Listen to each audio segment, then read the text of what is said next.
been 47, almost 48 years that I've started. Journeyman tool and die maker. I finished my apprenticeship in 1972.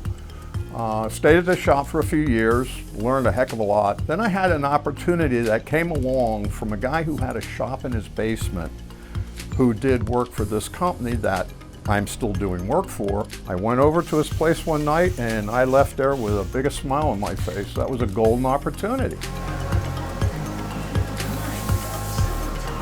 I mean, this is quite Tetris, 15 CNCs in this building. In this particular area, there are a lot of machine shops. There's competition like crazy, but most of them kind of have a niche. And I think that's where we fall in.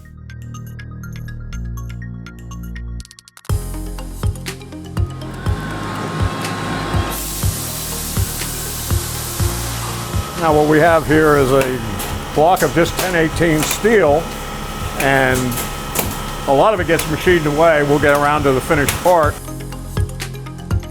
We're taking it down to this amount of machining in there, first operation in here. Plant's on an ammonia valve. Yeah.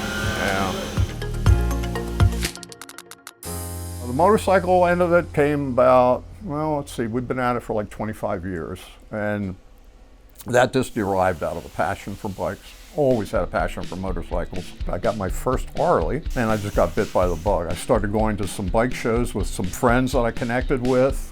Guys take these bikes and customize them, paint jobs and this and that, and like, wow, that's pretty cool. Yeah. So my beautiful Springer got stolen on a toy run for charity in Philadelphia. And you know, within probably the first year, I'm like, I'm gonna build a bike ground up from scratch. I did. And when people saw that bike, they about fell over because of the stuff that I did on it, and I created parts that didn't exist. One particular part, and I'll just take the opportunity to show you right now, was this little baby. It's an engine head breather, it's a crankcase breather. Nothing like that ever existed, but I wanted something, I wanted an air intake system that was different than anything you could buy. So that became my niche in the industry. This little thing was knocked off by at least 7 major companies and finally made in Japan or China or wherever, and yeah, you know, couldn't compete with that. There's another product here that we've been really working on for several years. It's the high compression motorcycles. They're tough to start because of high compression. So you put in a compression release, which is what these little things are. Now, you know, on a standard Harley head, you have to take the head off, set it up in a milling machine, and you have to drill and tap and machine these things in. This is Jay. He is actually an adopted son, so to speak. He started for me right out of high school. Great work ethic, so I promoted him. We bought our first CAD cam. We had to fly out to Phoenix, Arizona to learn how to use it. Yeah, so it can't be all that bad of a place to work. You know, kind of talking to a guy, I kind of got like an idea of something that should theoretically work. Here is my very first version of it. It was made in 2 pieces and they were TIG welded together. And the concept on this thing is you take a spark plug, but there's a slot in here, and at the bottom there's a little hole. Yep. So from the inside here, air passage can go through that, goes into here, and when it's all tightened up, that little air pressure goes up and is able to vent out through the holes here. It'll be big, and hopefully the patent goes through without any hitches and, you know, whatever, but this is the part today. I wish we had it running in one of the machines down there. To aspiring machinists that are thinking about starting their own business, it's like, you don't have to go out there and spend $20 million to be making money. You know, I started off with nothing, and, you know, look at the stuff that we're doing and the quality of the work that we have evolved into doing. You know, every time you get that repeat job and the quantities are good, you tweak it a little, you fine tune it, and then you're like, wow, I cut a minute off that time cycle. That's money in the bank, you know? I called it the dual runner. And it basically, I designed it for a Magneti Marelli fuel injection because it had 2 ports. So I designed one that had, matched right up there, and it had 2 ports. And one of the things that was neat with our product was we offered all different ends of it. Velocity stacks were the first beginning of things that I did. Then I got into filtration, and I came up with the idea of coloring them to match people's bikes. So we made all sorts of different colored filters, and the people loved it. Our filters were dry element. You don't need oil on them. When Harley went to their Milwaukee 8 motor, we were the first one to have intakes that fit it. But here's a prime example, machine from raw stock. It is it's just a real fine texture black powder coat. Then it goes back in the machine, and we do this cutting and do the engraving in there. Check that little baby out. It's an acrylic plastic. It's a perfect job for a Swiss machine. We don't have any jobs that would warrant a Swiss type machine. Now here is a part that was the very first part that I did on our Miano. I programmed it, set it up, and I ran it, and we used to make thousands of them. This gets milled square, the inside gets done. There's slots in the end, which, all right, this is a multi-axis machine. It's capable of doing that, but it wouldn't do it real well.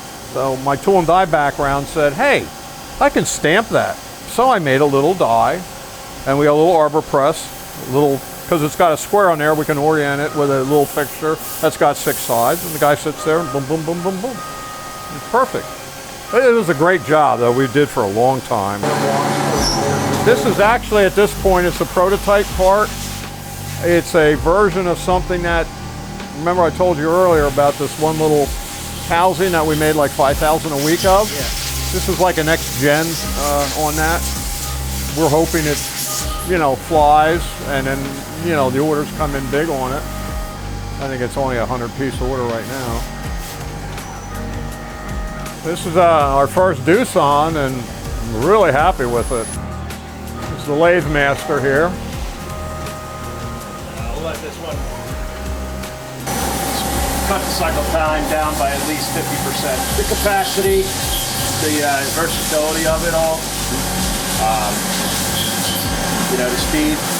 These are aluminum silicon bronze, and then they get silver plated. That's silver plating on them. But, we start off with bar material. They're heavy. Yeah. This is Monel, 400 series. Little cap that goes on the end. These get screwed in there, and they got to get torqued in, and it gets real warm down here. We have a rotary screw compressor that generates some heat. This is where we keep, all the raw material that we do need for different jobs. Obviously, a lot of plastics, brass, aluminum.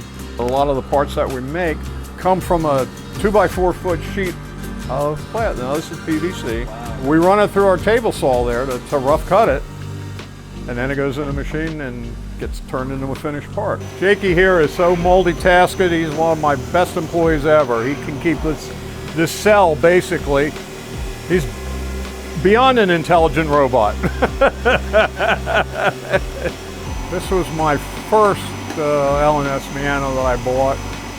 Paid top dollar for it back in the day. I bought it out in Chicago at the trade show. Finished inventory of all the different parts. This kind of goes along with what I was just saying before about finish on it. Yeah. Now this is a zinc plate on here, and it's still kind of a preliminary because eventually the part gets powder coated anyway. But I think basically they do it just because to keep it from rusting until it gets to that part. We went from that tiny little part to doing something like this.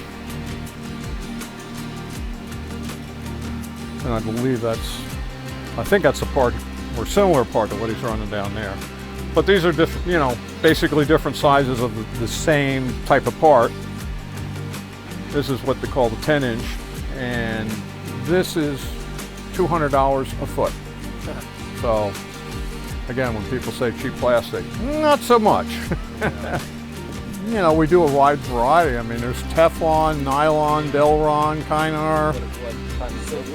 That's PVC. Type 1 grade PVC, yeah. On the top. Yeah. And that's it. But that's what that frame, yeah. that's what started the whole thing. You know, 47 years ago was making those parts.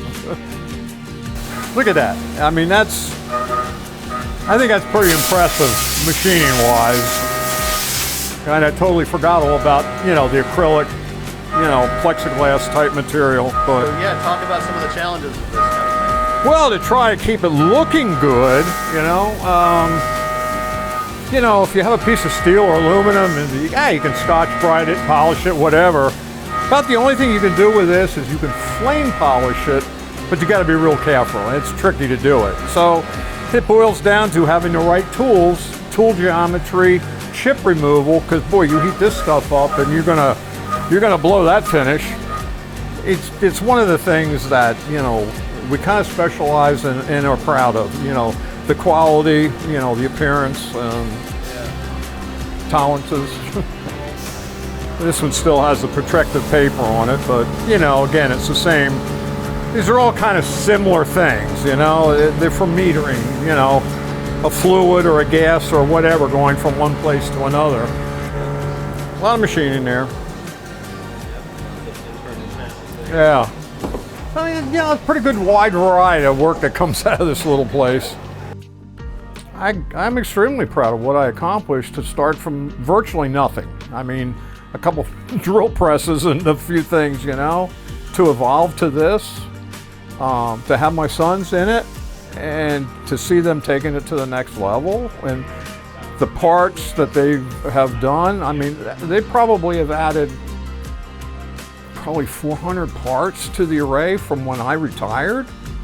And the complexity of some of the things that they've done, it's very rewarding. As a father. Absolutely, as a father, and just, I mean, I just was blessed with a mechanical aptitude. I was not into academia. I hated school. I couldn't wait till I got out of school. And my dad was my only true hero in life. I learned so much from him mechanically, you know, wood, wiring. He helped me wire my first house I built when I was 24 years old, you know. Plumbing, everything, aspect of stuff he taught me. And I learned so much just from watching. And I always said I was blessed. I got the gift to be able to make anything from my father. And from my mother, I got the gift of gab, so I can sell it to anybody. Hey everybody, Brent Donaldson with Modern Machine Shop here. And if you just watched that video and you're thinking, boy, I'd like my shop to be featured in the View from My Shop series, then just send us an email at shopvideo@mmsonline.com and tell us what sets your shop apart.